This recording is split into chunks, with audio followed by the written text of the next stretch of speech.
जय भीम.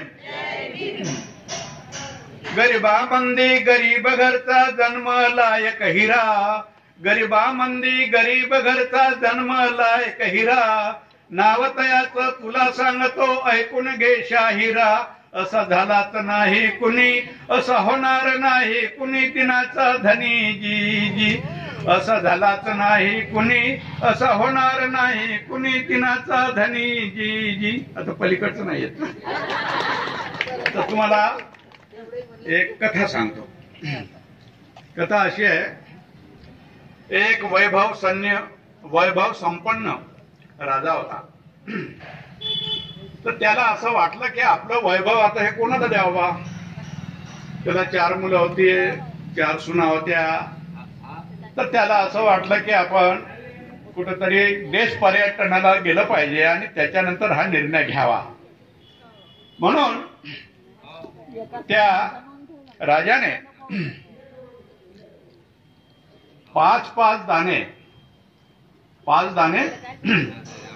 त्या आपल्या 4 सुनांना, आपल्या 5 दाणे त्या 4 सुनांना दिले.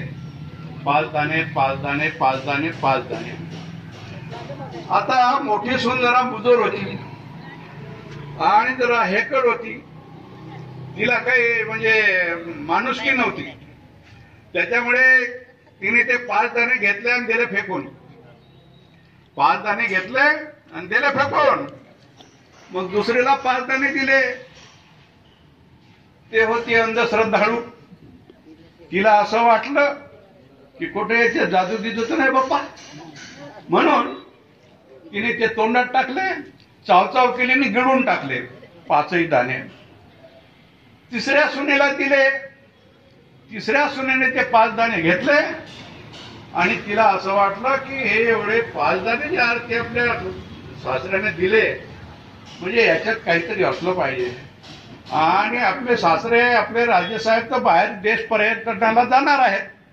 तिकडून या नाही आल्याच्या नंतर आपल्याला परत हे दाणे मागतील. तर म्हणून तिने काय केलं, सोनाराच्या घरी गेली, चांदीची एक छोटीशी पेटी करून आणली. त्याच्यात बकबली कापड टाकलं, त्याच्यामध्ये ते 5 दाणे ठेवले आणि ते पेटी देवाऱ्यामध्ये ठेवली. दररोज पूजा करायची, सकाळ संध्याकाळ त्या पेटीकडे पाहत जायची, त्या पेटीकडे पाहत जायची. असं करता करता मग पुन्हा 5 दाणे जे राहिले अजून 4थ्या सुनेला दिले. 4थ्या सुनेने ते 5 दाणे घेतले. तिला असं वाटलं की माझ्या सासऱ्यानं, आमच्या राजानं हे 5 दाणे मला कशासाठी दिले असेल बा. म्हणजे आपण असं करावं, या 5 दाण्याचं यात काहीतरी वृद्धी करावी, याच्यामध्ये काहीतरी वाढ करावी. म्हणून तिने परत बागेमध्ये